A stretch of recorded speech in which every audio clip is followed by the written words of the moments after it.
Welcome, everyone. My name is Sarah Martin. I'm one of two moderators of the GBV AOR Community of Practice, along with Beth Fan. We're very pleased today to host this roundtable on understanding the role of data in responding to GBV and emergencies with 5 GBV data specialists to discuss some of the key challenges that you all, GBV actors, are facing while working with data. For those of you who are not familiar with the GBV AOR Community of Practice, we're a place for GBV specialists in humanitarian emergency settings who share a common sense of purpose in this work. We meet online to learn and share together, to deepen our understanding, to strengthen our abilities and broaden our networks. We offer frequent thematic webinars like this one that are led by experienced professionals to promote learning, motivate new thinking, and facilitate online discussions on the critical issues that many of us are facing in our day-to-day work. If you're working in GBV and emergencies and you'd like to join the community of practice, you can write to us at gbvcop@gmail.com or go to the GBV AOR website to request an application.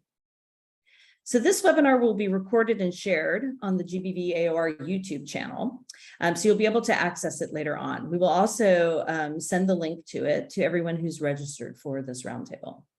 Today, there is not going to be a live Q&A, but we do encourage you to write any questions you might have for our panelists in the chat, and we'll continue the discussion on the community of practice after the roundtable is finished. It's well documented that the actual magnitude of GBV is difficult to measure in both stable and emergency settings. We often say that GBV is the most underreported crime in the world, and that official statistics only manage to capture the tip of the iceberg. However, it's crucial for everyone to understand that GBV happens everywhere and that services must be in place to receive survivors. This challenging contradiction exists within a humanitarian space that has shifted over the past decade to focus increasingly on evidence-driven interventions, which then spurs a demand from many different actors for more data. GBV program managers and coordinators of GBV working groups are often asked for numbers of GBV cases, prevalence data, and to share photos and stories from survivors for communication and reporting. Our minimum standards, and particularly the GBV Minimum Standard 14, calls for all GBV service providers to manage survivor data with survivors' full informed consent for the purpose of improving service delivery and to make sure that things are collected, stored, analyzed, and shared safely and ethically.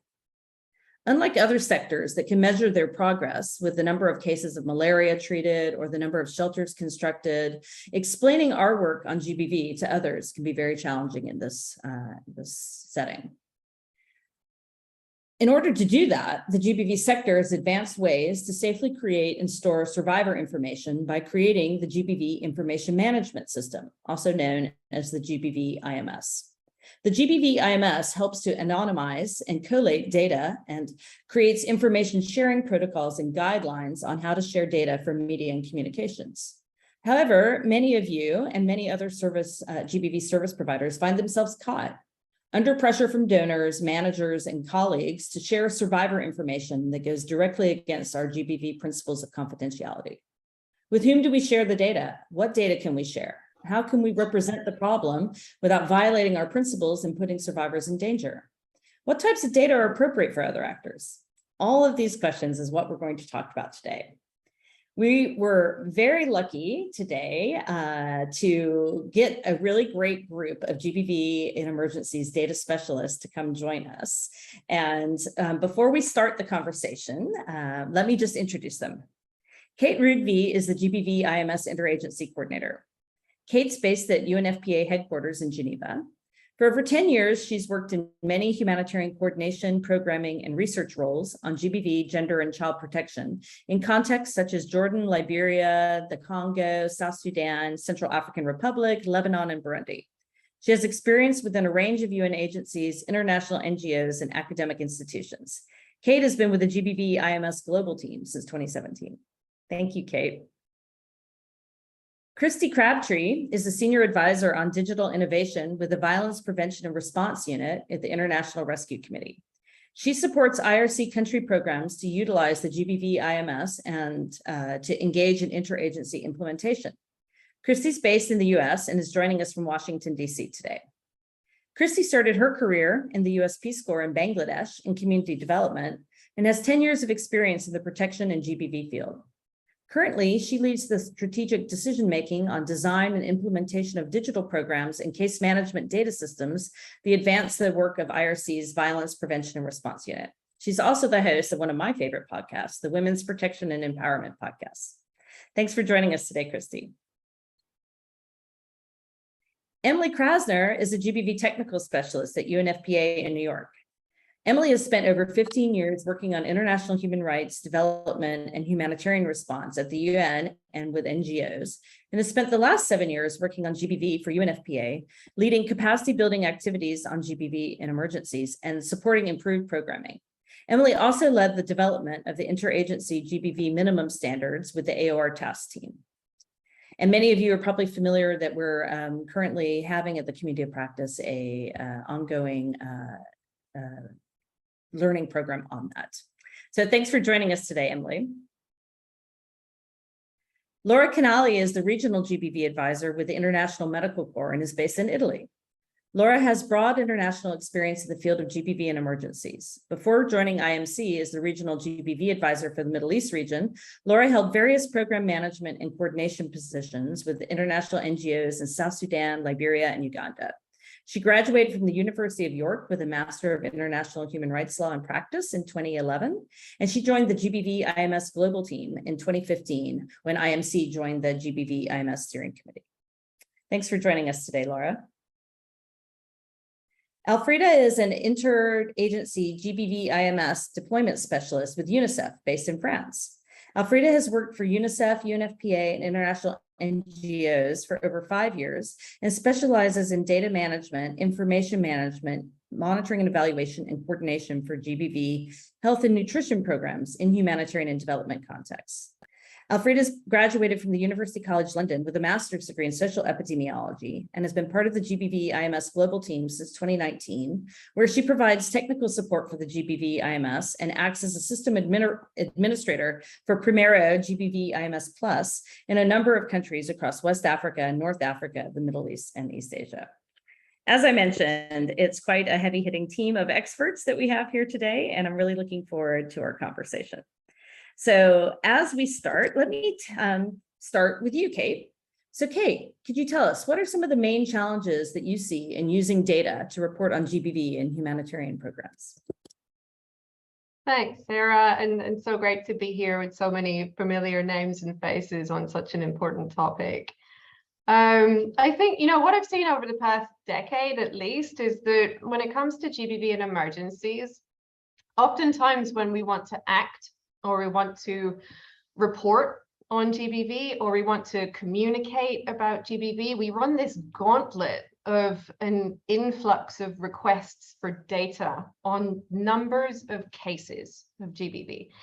And a lot of actors in humanitarian settings, especially non-GBV specialists, though not exclusively, tend to just look for or ask for reports of numbers of cases or numbers of incidents of GBV, regardless of their actual objective. The knee-jerk reflex is to just ask for numbers. How many survivors? How big is the problem? How bad is the problem? Or even worse, is it really a problem in this context? But we need to recognize that different actors working in, different roles in humanitarian action. So whether it's, people who are, media actors within a humanitarian setting, or people working in communications and advocacy within humanitarian action, or people who are planning humanitarian response programs for GBV, people who are working on monitoring and evaluating the quality of GBV services, or service providers who need information to be able to make sure that the support that they're providing is good, is survivor-centered, or people who are providing information for donor reporting. Everybody needs different types of data for different purposes. So all of this to say that, while we get a lot of requests for GBV numbers, those numbers aren't always suitable, let alone useful for all actors. So for example, if you look at the needs of, communications and advocacy actors, maybe their purpose is to communicate key messages around crises or around needs, or to garner people's attention or interest. And numbers of cases don't tell the full or necessarily the correct story. And there's no real point of reference for understanding what those numbers mean. I mean, how many cases is a lot of cases? How many cases are too many cases? How high does this number have to be for people to care and to act? And I think that with this focus on numbers, we risk creating a kind of global desensitization, which only pushes us to look for more dramatic or more shocking levels of data. And on top of this, you know, if we do end up publishing some kind of numbers in one country or one emergency context, it can end up undermining efforts in another, you know, making it look like GBV is less of a problem in one context than the other.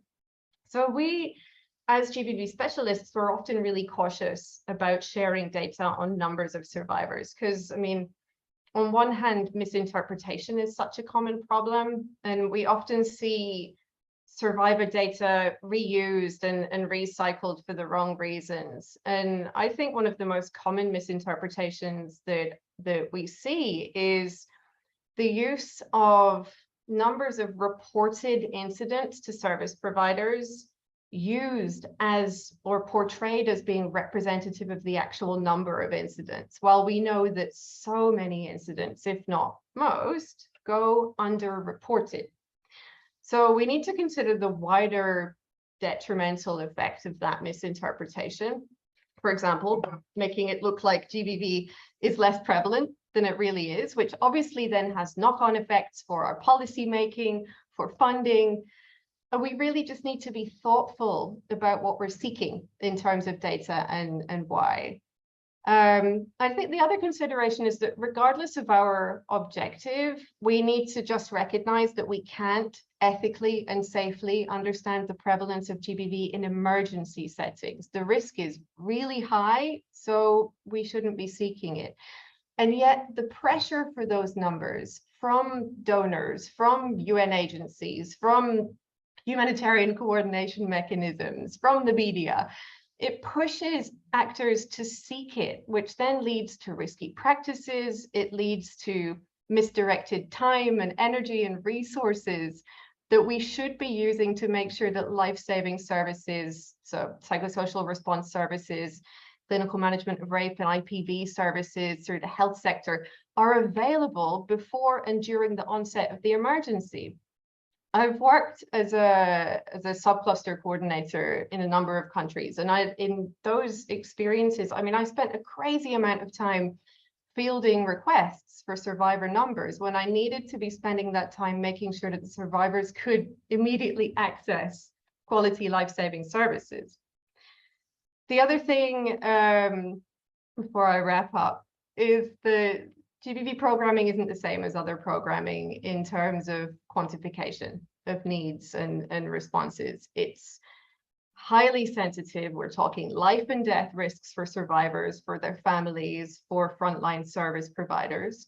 It's nuanced. It requires careful interpretation. And on top of that, consent is very often overlooked when it comes to seeking those numbers, which in turn then only serves to undermine the work that we're doing to empower women and girls to feel heard and to feel supported and safe and to trust us with their care. So sharing data, even when it might seem like they are non-identifiable statistics, if it's without survivors' consent, it undermines our service provision outcomes. And in turn, that undermines more broadly our women's rights work. So we just can't apply a one-size-fits-all approach to projecting need or reporting on GBV. So, I mean, I'll wrap up by saying I think the context is really critical, and that's often ignored when we talk about GBV data. Numbers can indicate such a range of different things depending on context. If reported cases or reported incidents have risen, maybe services have gotten better. Maybe there are more services. Maybe there's more transport to access services. Maybe information has reached more survivors. Maybe services are more trustworthy within the community because they're keeping the information confidential. So it's not that numbers about survivors are not needed or not useful when they're used in the right way for the right purposes, but there are so many variables to consider when we interpret GBV data. So I think what's really key for me in terms of that challenge is for different data users to be able to define what their objectives are, to really think about what kind of data would best suit them, to consider what is safe and ethical to collect, and then, you know, ensuring that they carry out really a nuanced risk and benefit ratio before making that request. Yeah. Thanks, Kate. Thanks for really laying out a lot of the challenges that are out there, because there's many. And I was nodding along as you spoke because I've seen it time and time again in all the different places I also have worked. So I want to turn to you, Christy. And, you know, as Kate mentioned, unlike other sectors that can measure their progress, maybe with like number of malaria cases that come forward or number of shelters constructed, as Kate pointed out as well, it's really challenging to describe our work. So what do you think that, you know, particularly we often get this from donors that are looking to see the case numbers.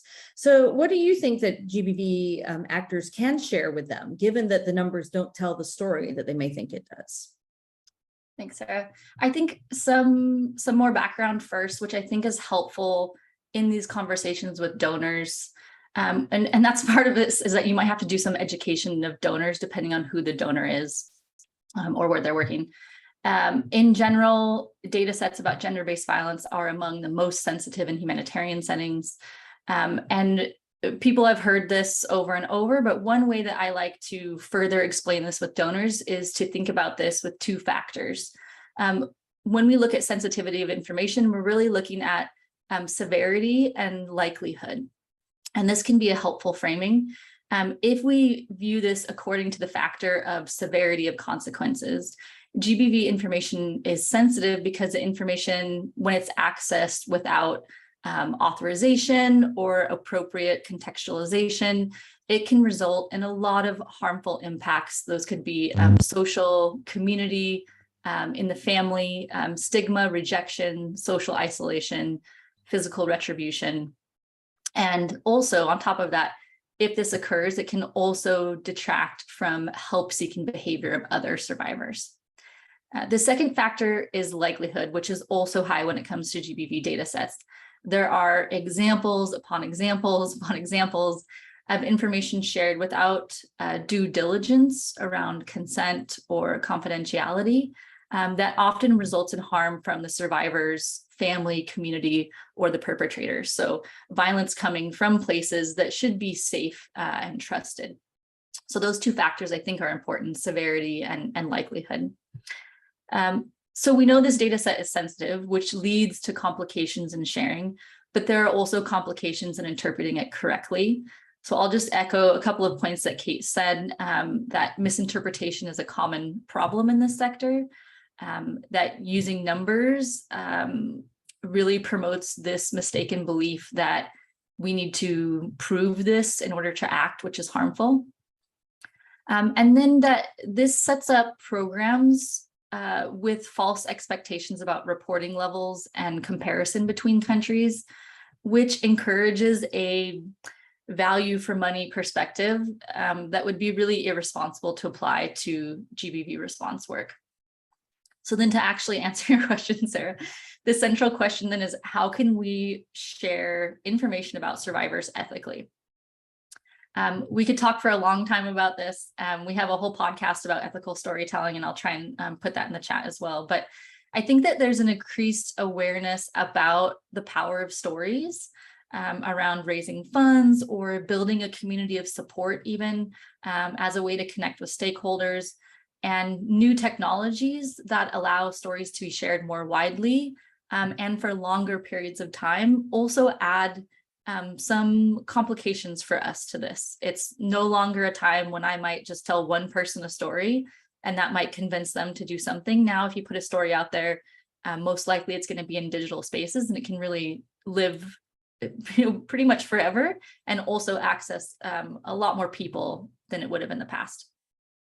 So ethical storytelling is really making sure that everyone involved has a shared understanding of the purpose of the story, how it's going to be used, how long it will be used. And we're really taking care here. And that might sound basic, but I think that's really what we need to apply in this is care that the storyteller is given permission before, during, and after telling their story. And that's the overall framing for ethical storytelling. I'll break it down into a few other criteria. So if you're doing something and you want it to be ethical, your first question is, did the subject of the data, which I don't like that framing, but we're talking about this in very broad terms today, did they consent to this information being shared? So that's a basic one. If you're using GBV IMS, you should be doing that already. Whatever system you're using, this should be at the core, at the base of everything else.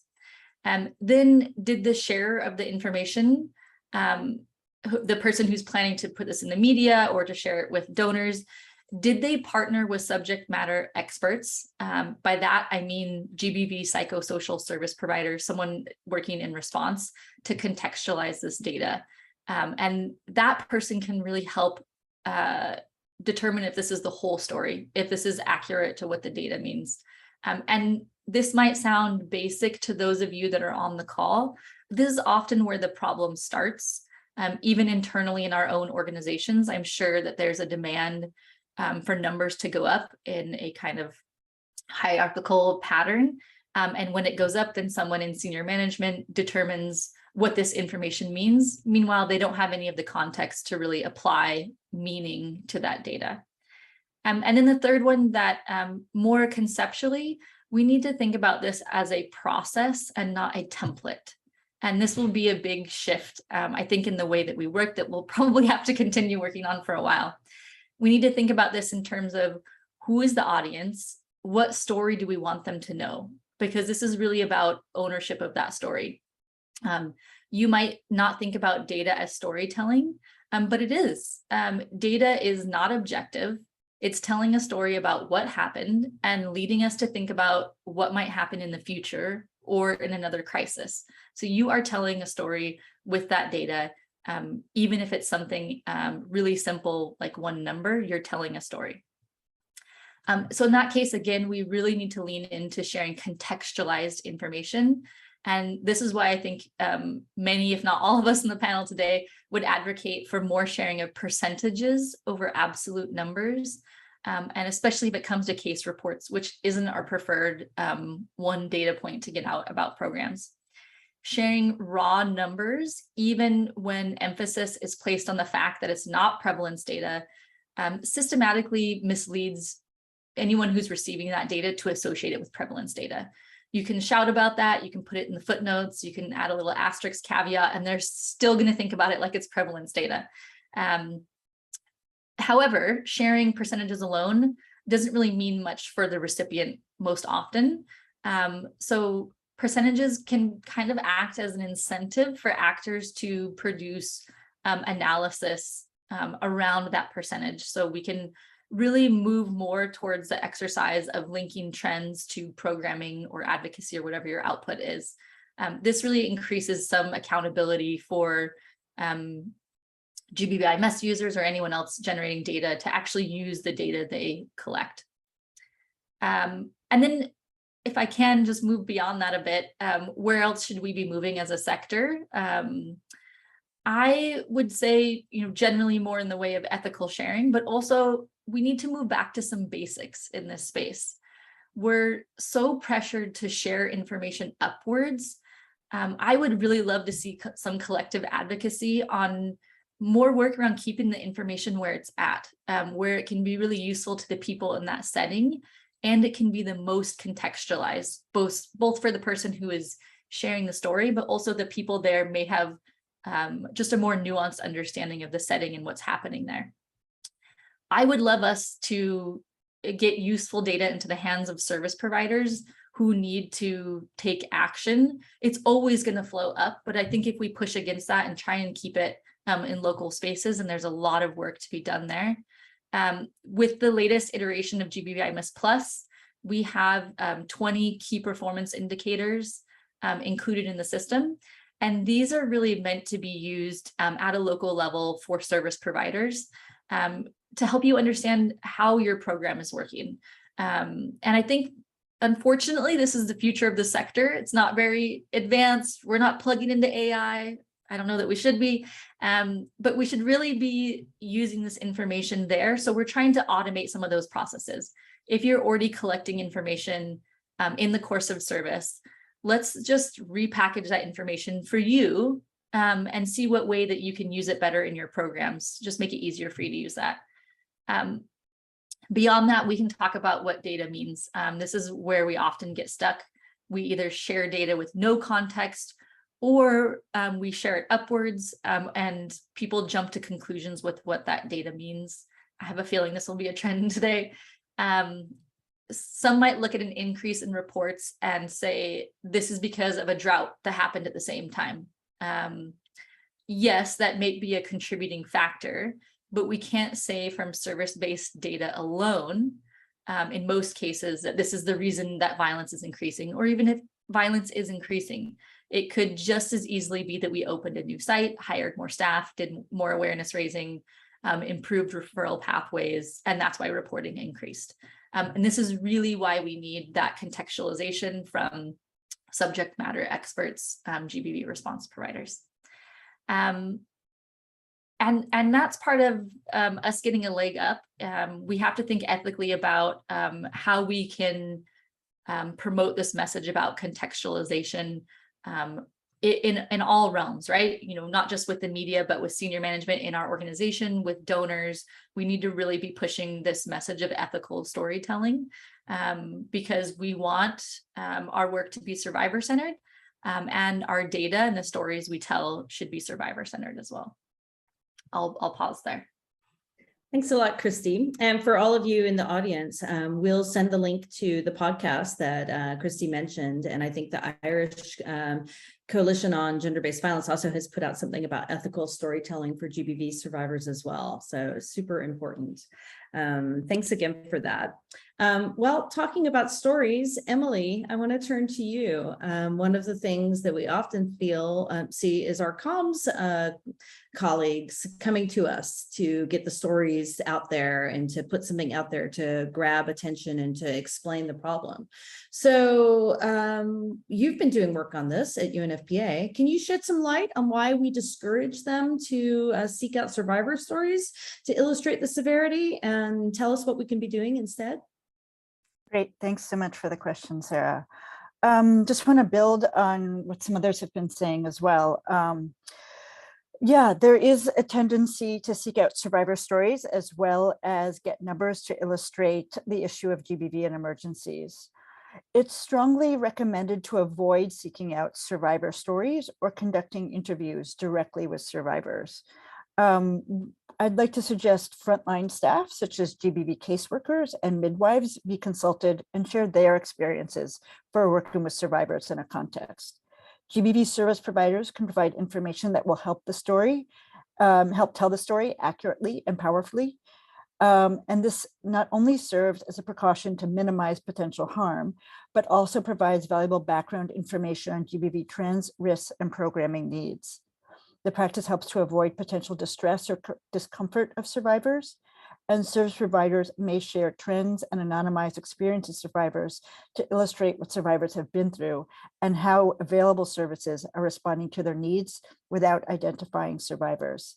And these are often the individuals that are knowledgeable on why there may be increased risk of GBV. And they're really sort of the expert knowers of their community, and they talk to the women and girls, and they were likely there before the conflict happened. So just want to say that, you know, there are various, I think we've talked about donor practices a little bit in the previous two interventions, but, you know, there are donor templates that ask for survivor stories and survivor quotes. And this is something that we've, you know, tried to push back on as well. And I just want to also highlight a real power differential that happens when, say, a director of communications sends something out asking for survivor stories and seeking out survivor stories for, say, a 16 days campaign, it's very difficult for a GBV program manager to push back on this. So just want to really point that out, that there is a power differential there, and want to underscore that GBV service providers should not be obligated and should never be pressured to find survivors for communications, media, and advocacy pieces. And the primary concern of service providers is really the immediate well-being of survivors, and we should all support not compromising this role. I've seen many times, even when an executive director of an organization goes into country, they say, find me survivors to speak to, and there might be, photos of that. On the anniversary of 1325 or various resolutions, there are transmissions that go out, sometimes to multiple country offices, asking for those in country to seek out survivors and to document their stories for media and communications pieces. And I just want to say that it's, yes, while we should be pushing back, I just want to say that we also should consider ourselves really as allies in shining a light on this issue. It's not sort of an oppositional approach, but I just want to say that we are allies in shining a light on this issue. Also, I just to add to the piece on ethical stories, UNFPA put out a journalist handbook I think the revised came out in 2020, and I can also put that in the chat. And there's a great generating ideas section that also has some ideas for stories. So again, what can we do? There are options. Meet with GBV service providers and also leaders of local women's organizations, and where it's safe, sometimes government representatives where that's appropriate. We can also showcase services that are available and note what more might be needed.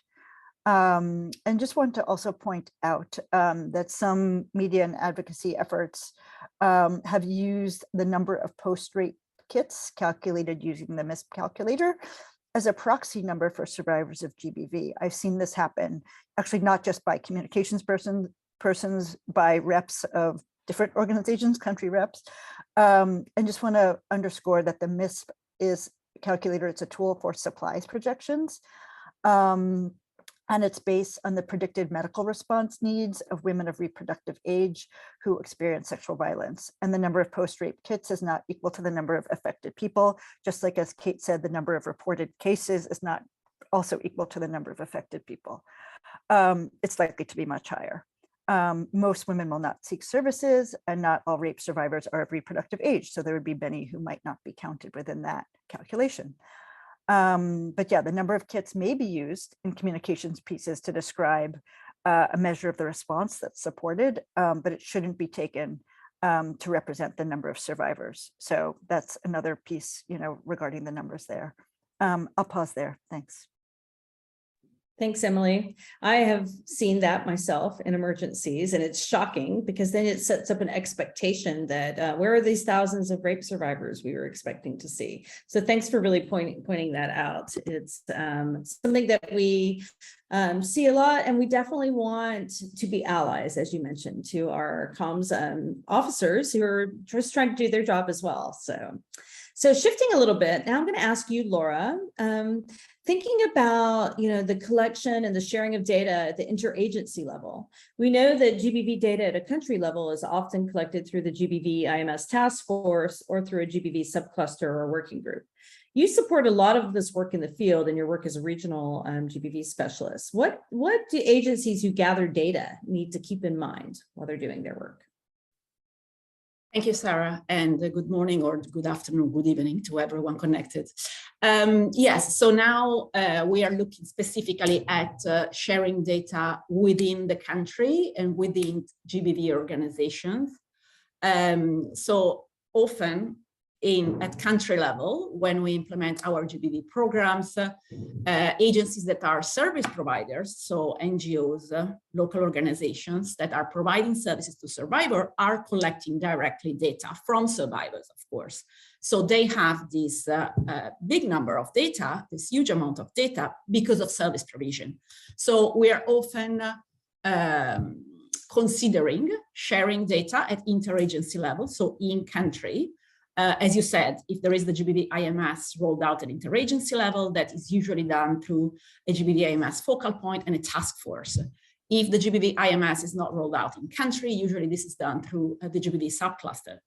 So basically we have the organizations that are providing services that are gathering this information, data gathering organization for those who use the GBV IMS, agreeing to share this data. Now some of the data, agree to share some data, and obviously not the entire package of data. We usually end up sharing statistical data, numbers within the GBV organizations, not of course names, no identifiable information, no specific description of incidents, but just the numbers. So this has different benefits. This can be very useful in terms of adjusting our programming to according to what we see coming up from the data. I think Elfie after me will touch base on some of this benefit and how we can make the better use of this data. But we can adjust our program. Maybe we can implement a better or a different risk mitigation strategy. We can improve awareness on some specific topic. So looking at this data, so not only the data of our own organization, but data coming from all the other organizations merged together, we can have some important information. Another benefit of sharing data interagency level in country is advocacy. So within the GBV coordination body, the GBV subcluster, or as a single organization, this data could be useful to advocate for more funding or for more attention on GBV, or even with donors, with local authorities for improvement of services. So definitely advocacy is another piece that can be done through using this data collected and compiled. And there is another benefit specifically for service providers. We might be able to relieve some pressure on our own organization and on our own staff in the field for request of data. So it often happens that we receive, our staff in the field, or we as manager in country receive some, I don't know, media, researcher or third party coming to our offices and said, oh, can I have some information about the cases, the data, some data of your cases?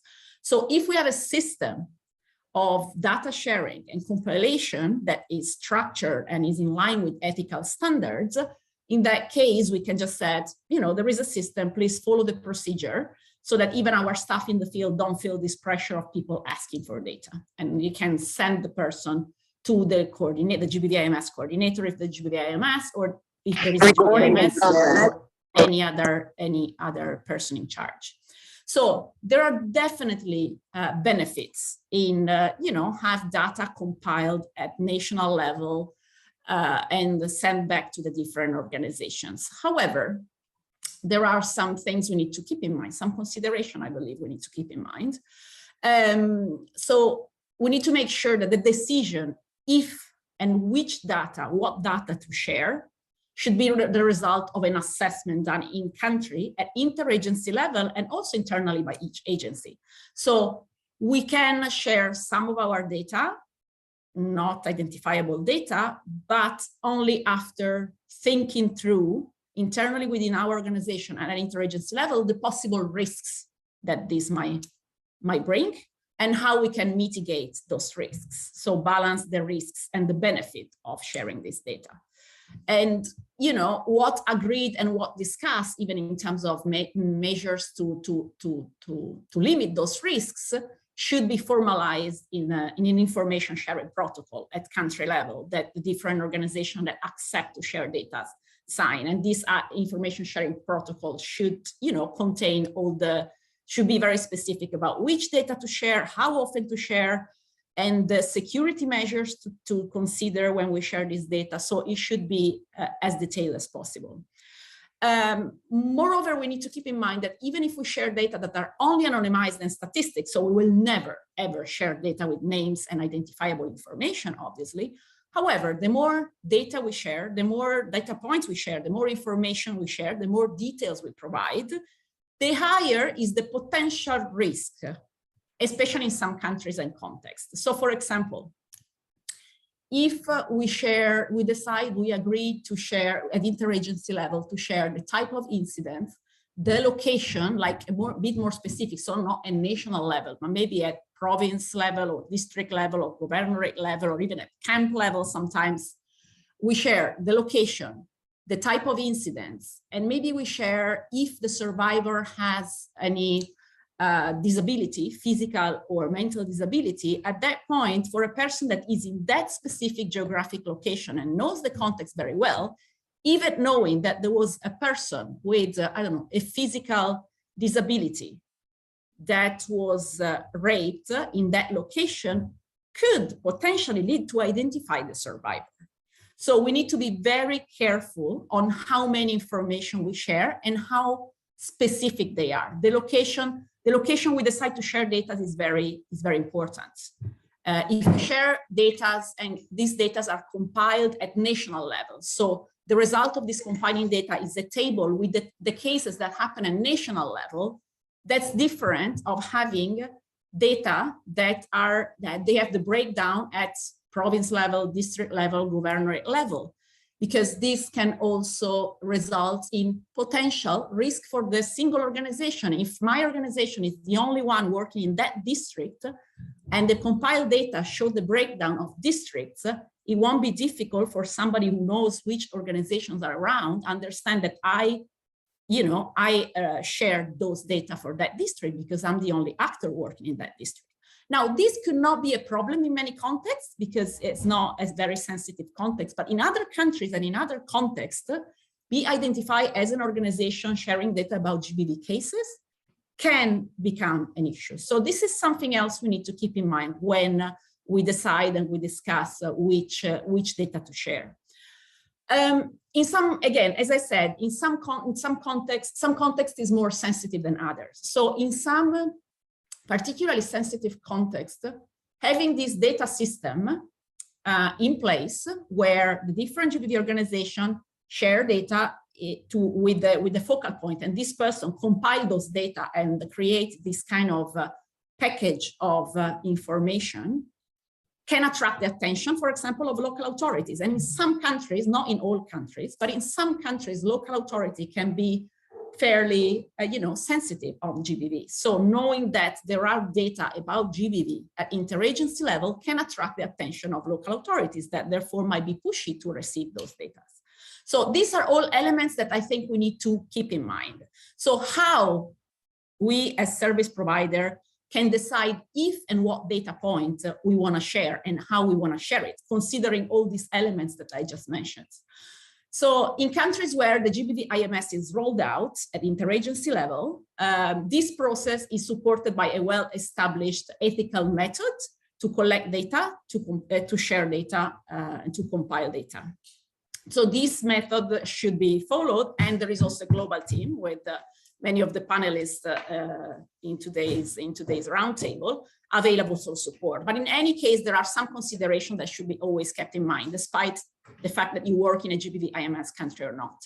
So the first is discuss at interagency level through participatory method that allows organizations to share their concerns.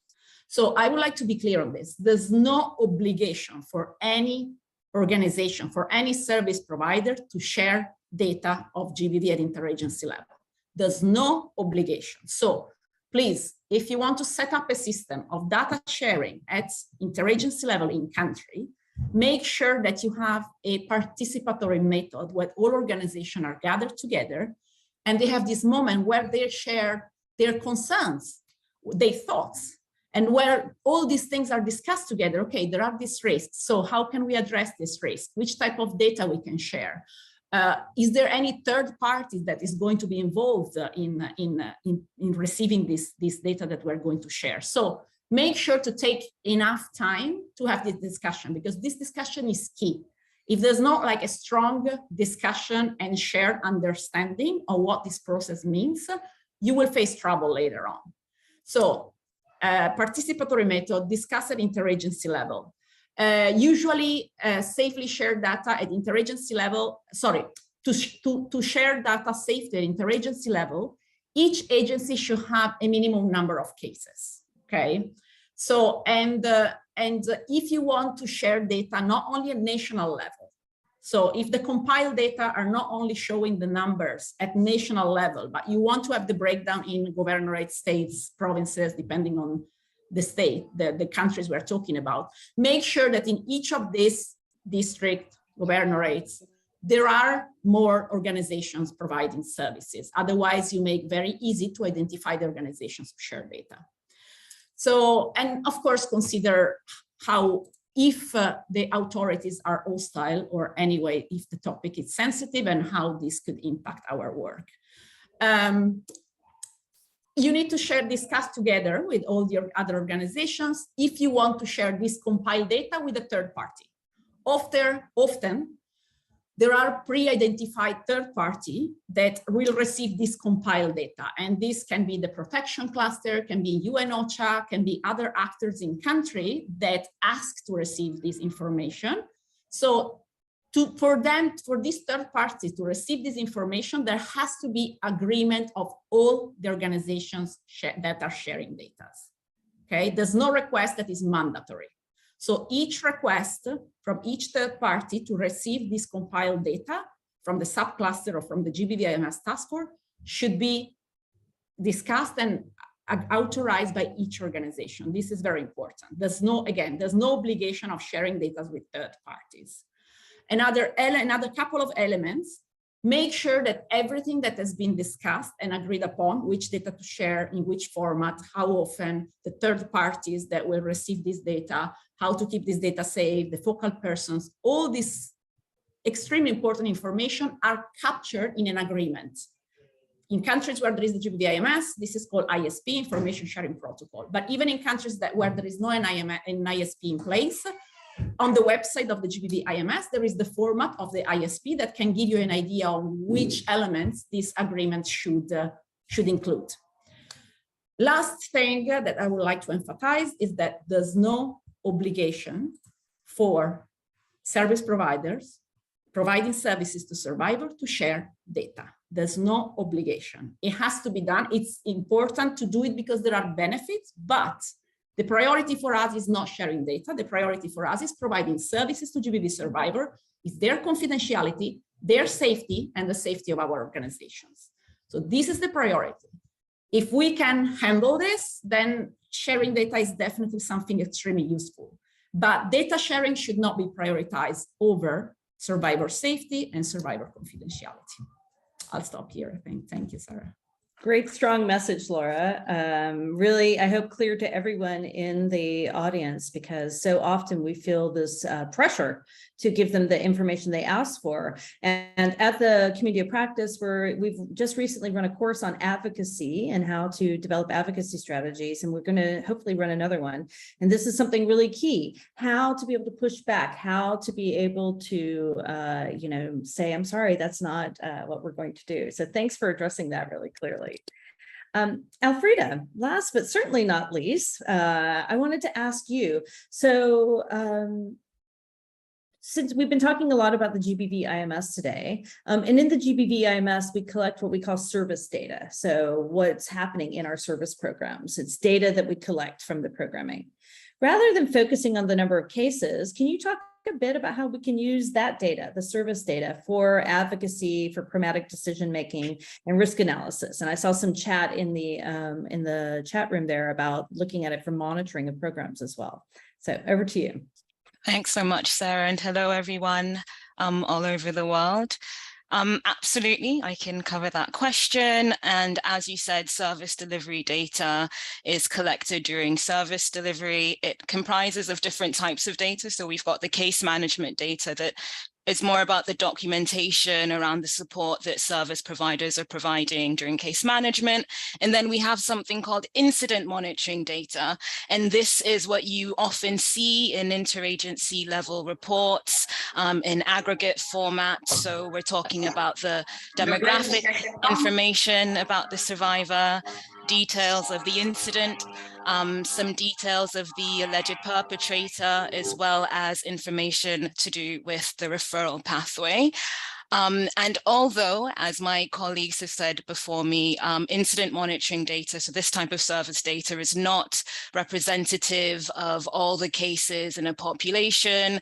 And of course, it's only those survivors that have come to our services, those that have given us consent to use their data for aggregate statistics.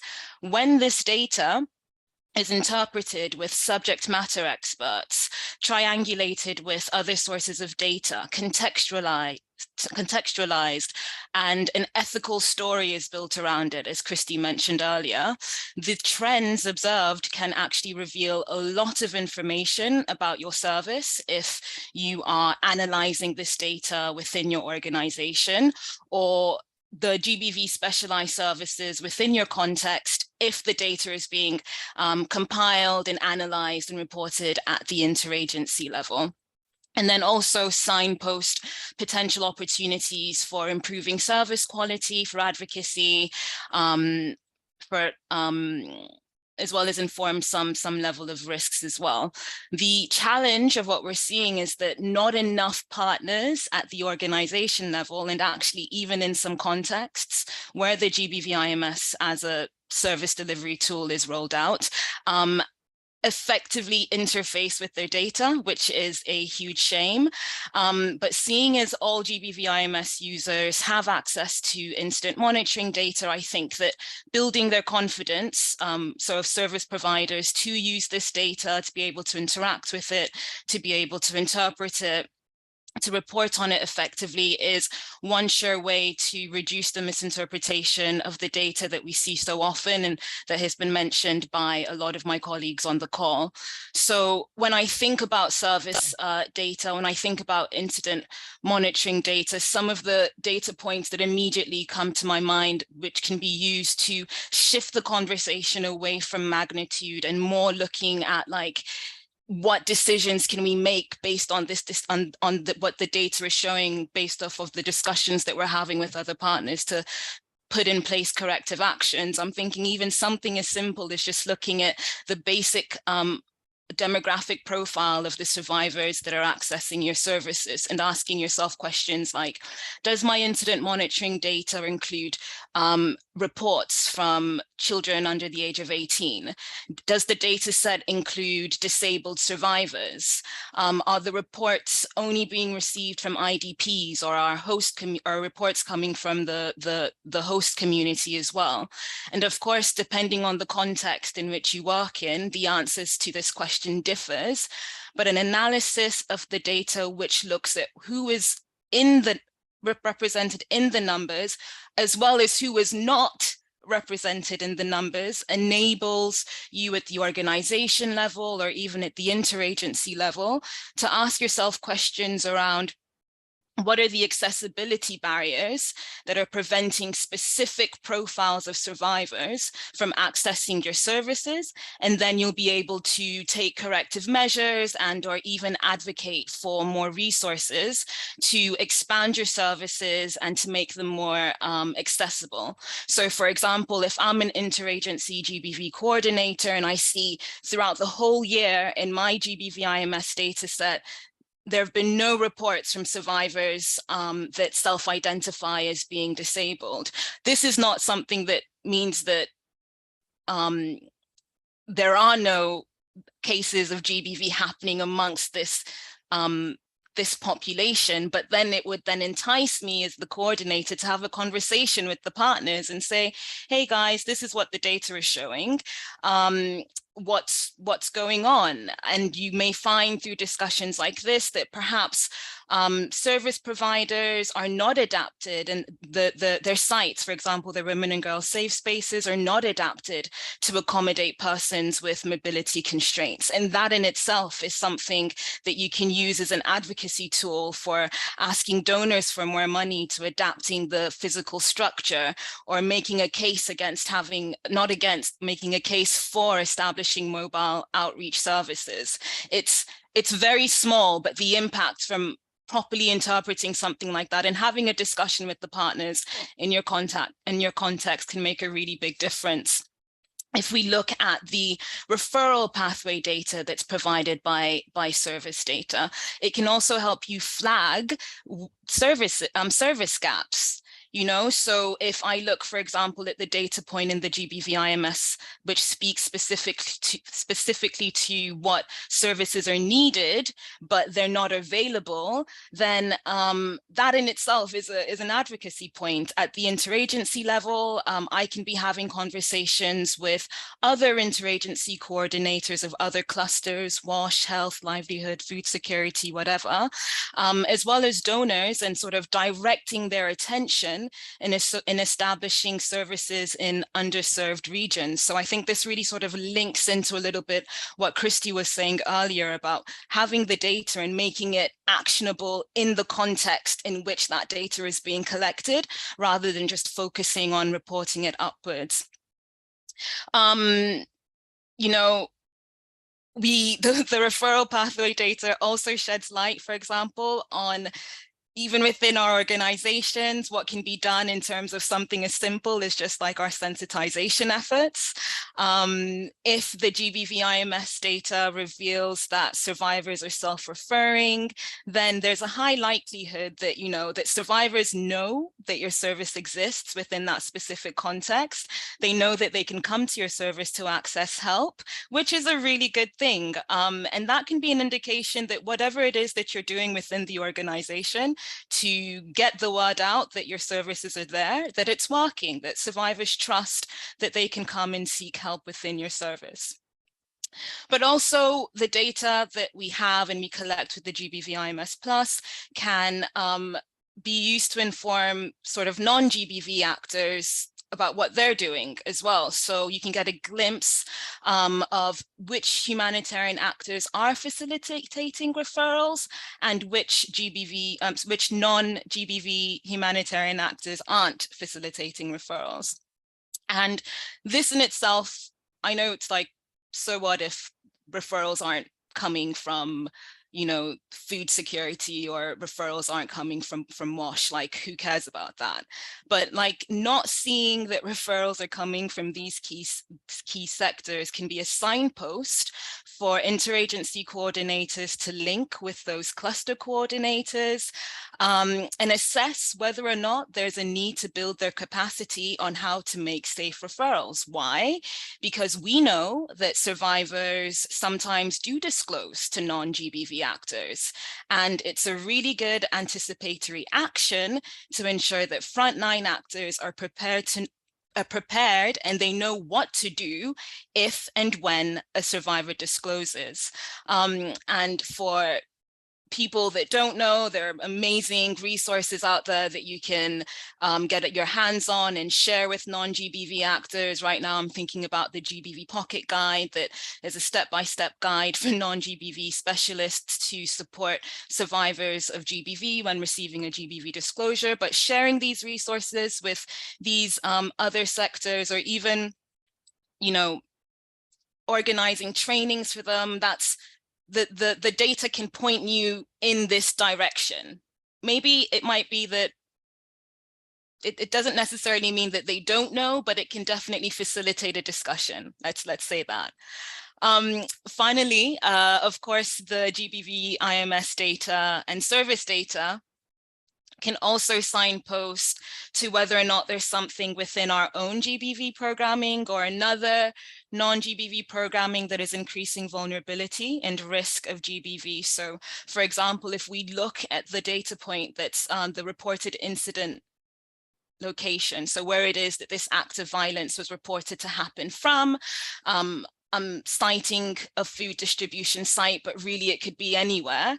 This can also be an opportunity for interagency coordinators to have discussions with the food security cluster coordinator and encourage them to conduct more robust risk analyses of their programming to identify where the GBV risk could be and to put in place some mitigating measures just to anticipate and reduce these risks. So again, there are lots of tools available that can facilitate this. Off the top of my mind, I'm thinking about UNICEF's AAAQ framework, barrier analysis, which non-GBV actors can use to basically figure out potential vulnerabilities that they have within their programming. So I think really what I'm trying to say is that the service data that we have, the idea with it is to shift the focus really away from just focusing on the magnitude of the violence and improving that GBV does exist, to being used to have discussions around what are the services that are available in our context. Are they accessible to GBV survivors? Are they of quality? What are the gaps? And the data also signposts whether or not stronger links can be made with other sectors or other clusters to ensure that their programming incorporates GBV risk mitigation. To me, the GBV IMS service data is just one piece of a much larger puzzle, and observing the trends, triangulating the data with other existing resources, contextualizing this data and interpreting it in a meaningful way can facilitate advocacy, more in-depth discussions within our organizations or at interagency level, just to ensure that the GBV services that we have adequately respond to the needs of women and girls. Thanks so much for that, Elfriede. I mean, I'm hearing a lot about, we need to really move beyond just the collection and really analyze what we have. What we have out there is telling us so much already, and we're not diving into it and changing the conversation. And again, like what Laura was saying too, a lot of this, the information sharing protocol, the conversations you have as you create it is where the learning happens and where we move forward. So now I'm going to come back to a couple of the points that you all have raised. And Laura, I know you might have to leave soon for some important women's rights organizing that you're doing in Italy, and thank you for that. So I guess I'll start with you first, Laura, before you have to run out. What a lot of people face is pressure from coordinating agencies that sometimes are also their donors. And we've talked about the imbalance in power there. It can be difficult to push back. So how would you advise the people in our audience to advocate and what are some arguments you've seen or heard that they can use to push back on demands from donors and coordinating groups? Yeah, thanks, Sarah, and apologies to the other panelists. As Sarah mentioned, I have a women march starting in about 30 minutes, so I might need to leave a bit 10 minutes before the end of the panel. But so yeah, I mean, sometimes the pressure can be a lot in the field for the service providers. So, but there are tools that I talk as a service provider because of course I work for an NGO, so a service provider. There are tools that we can use to advocate for a prioritization of service provision, of confidentiality, of survivor-centered approach and on safety, and to apply an ethical collection and sharing of data. And this, there is the GBV IMS website, first of all, where there are lots of tools. So there are data protection tools. There is, as I mentioned before, the standardized format for the information sharing protocol that includes a lot of, ethical consideration and measures to take, to follow, and to respect ethical considerations. There are guidance notes, including do and don'ts, a document with do and don'ts. There are podcasts. There are also podcasts to listen to with the voices of many members of the technical team, and not only members of the technical team, where data, GBV and data is discussed, and they have lots of good advice and indication. Let's also keep in mind that in most of the cases, in most of the contexts, in most of the countries, the coordinating agencies, which in some cases put some pressure on the on the data gathering organizations, are often part of the global GBV IMS team. So in the GBV IMS global team, there is IRC, IMC, but there is also UNHCR, UNFPA, and UNICEF. So these organizations are often in the field. Of course, we work closely with them, but they are part of the global GBV IMS team. So they, as an organization, they should be aware of what are the minimum standards, what are the best practices, and so on. So we can always refer to the documentation and the GBV IMS guidance note, and pointing out that the same organizations are also in the global team that issued those guidelines. I would generally recommend to the data gathering organizations, so to the agencies that provide services, to engage, first of all, with the GBV IMS coordinator, if there is a GBV IMS rolled out, or with the GBV subcluster leads or co-leads, and openly discuss these things. So openly discuss what are the concerns, share the concerns, and also engage with the other service providers, because most likely what you think is a concern from your side is a concern also from the side of another organization that has been asked to share data. So let's try to do, don't act in our own bubble, but to actually network with the other organization providing GBV services. Let's talk with them. Do you think, let's find out if we have the same concerns, because the more we are, the strongest is our message when we go in the coordination and said that we as organization, we have these concerns. So let's try to raise our voice. And if that does not work, of course, in countries where the GBV IMS is rolled out, you can always reach out to the global GBV IMS technical team that can try to help. But please, as I said before, I keep repeating myself, I know, but it's never enough. Please, let's keep in mind that, again, there's no obligation to share. So let's find a way to share data that is, first of all, safe for the survivor and safe for our organizations. Even though the coordinating agencies is our donor, that doesn't mean that we must share data. So let's team up together, let's have open conversation, and always keep in mind what are the best practices. Thank you. Thanks, Laura.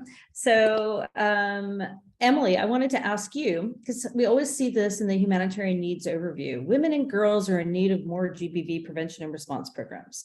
So that's not that helpful of a phrase. So how can we encourage our comms and media colleagues to focus on more concrete suggestions? Do you have any ideas on that? Sure.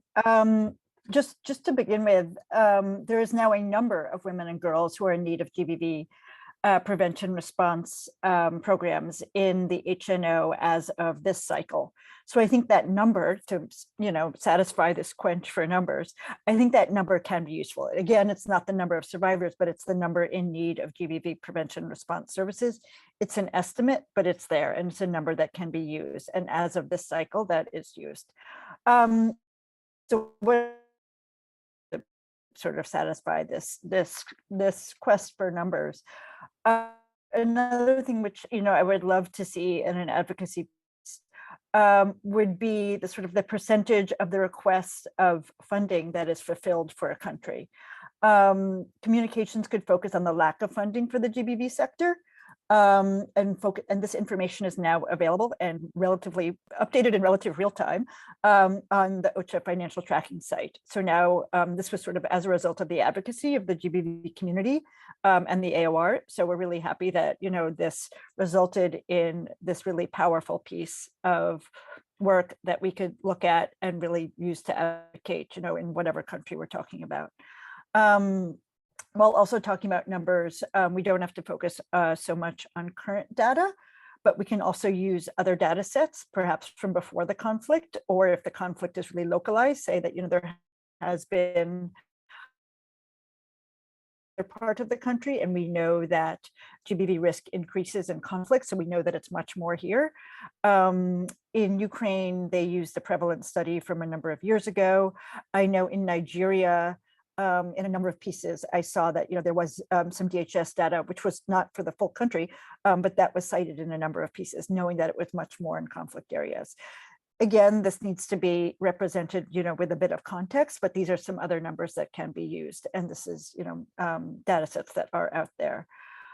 And again, I said before, use service coverage, number of points that might be equipped with adequate supplies for life-saving care. And just the estimated number of displaced women and girls can be a proxy for the elevated risk of GBV. So I think those are some other options that, are there that I think are not fully utilized. Thanks. Thanks, Emily. Christy, I'm going to ask you about the donors again. So what exactly would you like donors to do when it comes to looking at GBV data? I would like there to be more interest in learning. Right now, we focus a lot on sharing output numbers, but what are we learning from our programs? There's a lot that we're learning. There's a lot, small lessons, big lessons. And right now when we share output numbers, it's just a checklist. It's not really going anywhere to further the conversation about programming or the context or anything like that. So I would love to shift more into that, to have more space to more creatively share back what happened in this program, what we learned that could be shared forward.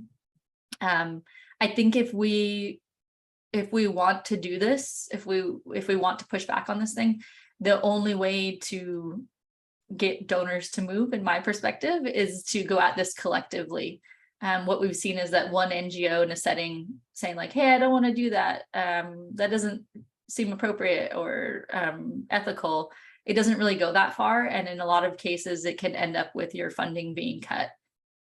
So if one thing comes out of this call for me, and people decide to unite around some of this and go about collectively, arms linked, like Laura's about to do in her march, that's the way that we promote a change here. It's not one-off people saying, I don't want to do that. It's all of us going together and really pushing this message.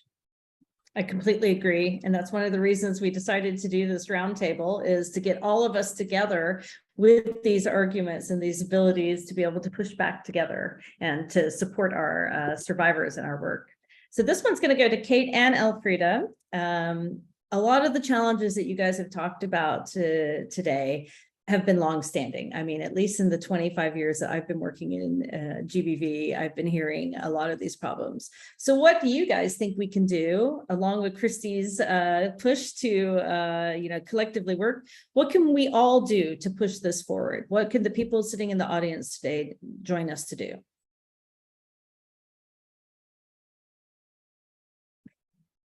She's saying, she's pointing to you. I'll jump in.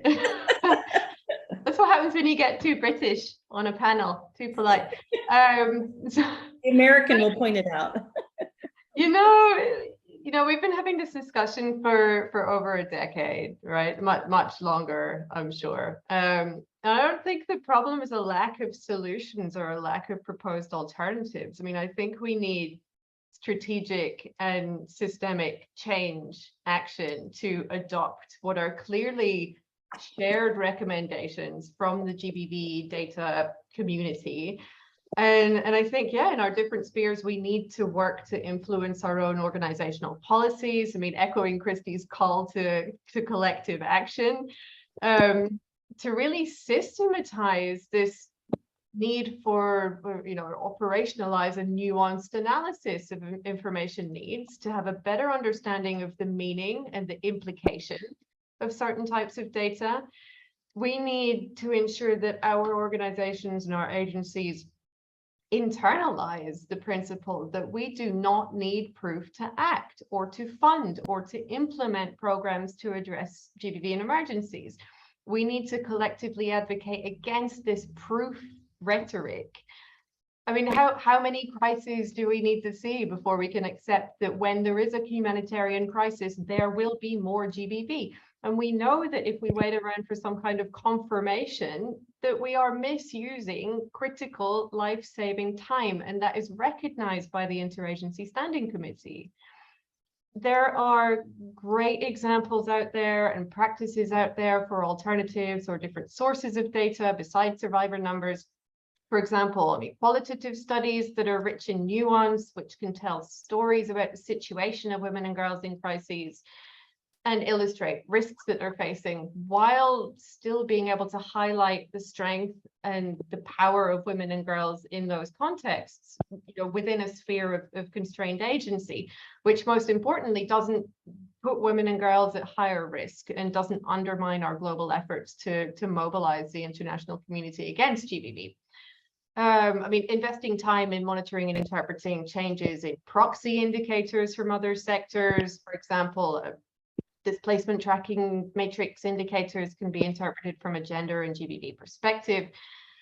Other sectors can also tell us a lot about changes in risks and vulnerabilities for women and girls. So I think we really need to work hand in hand with donors, with UN agency leadership around appropriate requests for and use of data. And I also think it's key that we don't conceptually de-link GBV survivor data from service delivery. So meaning that we should see the documentation of survivor care and the use of that data as an integral component that's just inherently interlinked with quality service delivery and not only a standalone objective in and of itself.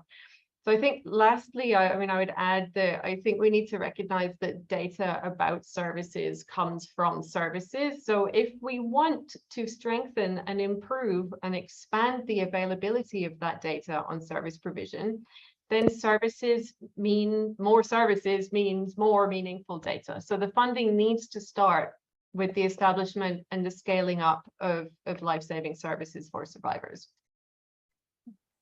Frida, do you want to add anything?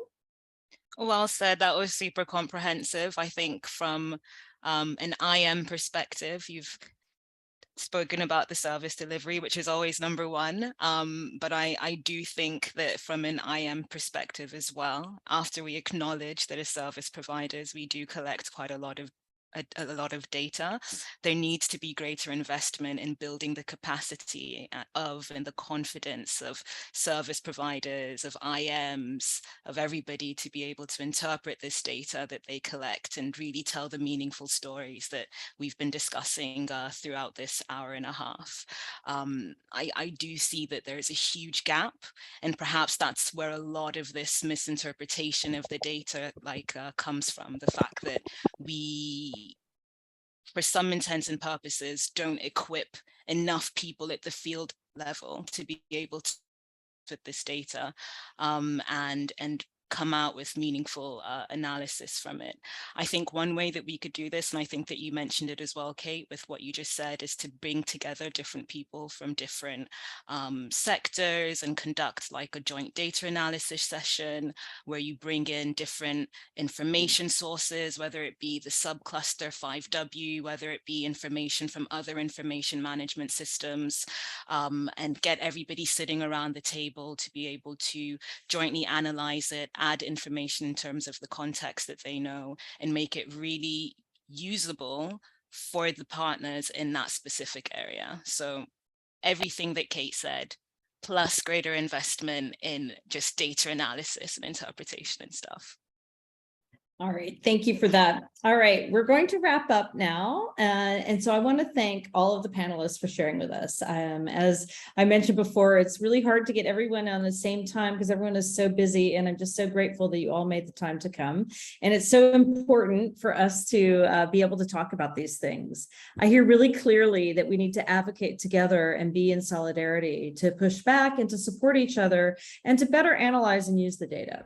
So now I'm going to just give you a quick tour of the table. One key takeaway that you would like everyone to hear from you, like just rapid, short, pithy from the panelists. Laura's had to drop off, so I'll start with Kate.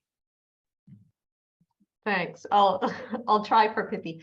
I think my key takeaway, if I had to pick one, would be for donors. And I think that we need a paradigm shift in our discourse around GBV and data. I think we need to move away from the intervention justification paradigm, away from the shock value data seeking paradigm, which we know only promotes ever increasing desensitization to the situation of women and girls in emergencies. It encourages risky practices. I think donors have enormous normative influence and potential in terms of how GBV response is perceived on good and bad practices, and in turn on the importance afforded to gender equality and GBV. There is a need for donors to lead by example, to consider what they need, understand what the data means, be accountable, take accountability for how it's gathered in response to their requests, and to be thoughtful in if and how it's published, starting from the common basis that GBV is happening, that the response is systematically necessary, and that our focus should be on assuring and measuring quality and efficiency in services. And that could include adopting and institutionalizing standard, safe, ethical results frameworks and program indicators which reflect the interagency minimum standards for GBV programming. And I think as a GBV community, we're ready to support that in any way that we can. So yeah, I think looking at that paradigm internally, committing funding to qualitative data collection and other sources of data, committing resources for capacity development in GBV data analysis is critical. And then lastly, I think the last thought I want to throw in is use what works. I mean, I think we have some great solutions out there. I don't think we need to invent new things or innovate every single time and every single year. So I think committing sustained funding to scaling up existing innovative solutions like GBV IMS Plus is also really critical to seeing those long-term gains. Thanks, Sarah. Thanks, Kate. Christy, what would you like to have everyone take away? I think on the other side of this, when you're getting these requests, my one piece of advice from many of us doing this over many years is to get curious, to go into these conversations with a mind of curiosity. I think this can help you pinpoint what the request is for very specifically, what someone intends to do with it. And then you can lean into the details instead of keeping the conversation at a high level and them saying, we want all this data, and you just saying no, and it creates a bunch of tension with donors. Dig into that, get curious, like, okay, I'm sure you want to do something good with this. Like, let's work together on this. Be curious. How can I provide useful information while keeping survivors and service providers safe? So yeah, great points. Emily, any key points, takeaways?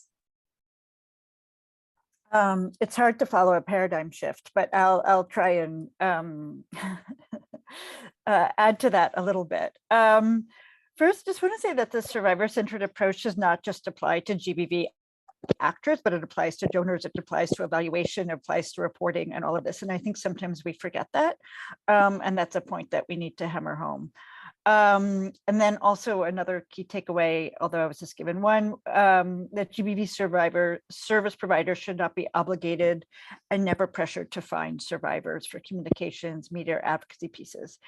And I know this is hard because oftentimes small organizations don't even have, a cadre of dedicated communications people. We all play an advocacy hat. We all, so I mean, this is something that we're all doing sometimes, and we really need to, support each other to shine a light on this without putting anyone at further harm. And yes, just want to reiterate that the primary concern of service providers is the immediate well-being of survivors, and this role should not be compromised. And then, as others have said, we need a fuller story about the complexity of GBV and emergencies.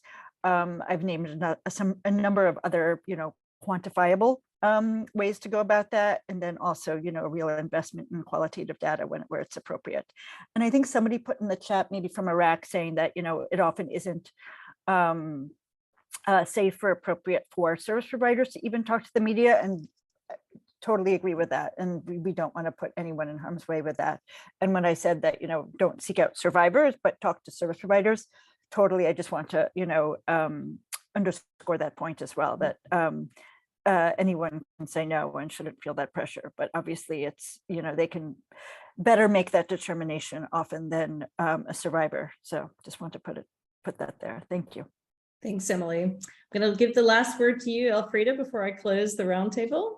I'll keep it short. Just that GBV data is cool, and everybody should get, more interested in it and increase your understanding, pressure your GBV IMS focal point and the technical team to conduct data analysis sessions with you guys. Like, people just need to engage with it a lot more. And I think that we can increase understanding around it and be able to push back collectively. So Great. That's my takeaway. Thank you so much. So I want to remind everyone that, our GBV IMS technical team is fantastic. And if you want more support and you're wondering who's eligible, I totally recommend you go check out their website and contact them. All of you who are on the community of practice, all of our panelists are also on the community of practice, and you can reach out to them.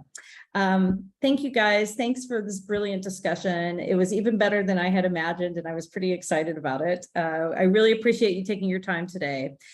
For all the rest of you, thanks for coming. Thanks for joining us. If you're not in the community of practice, we welcome you to join us.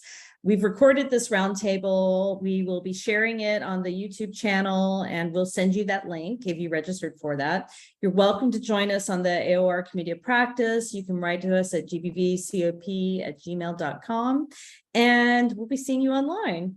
Thanks again. Thanks, everyone.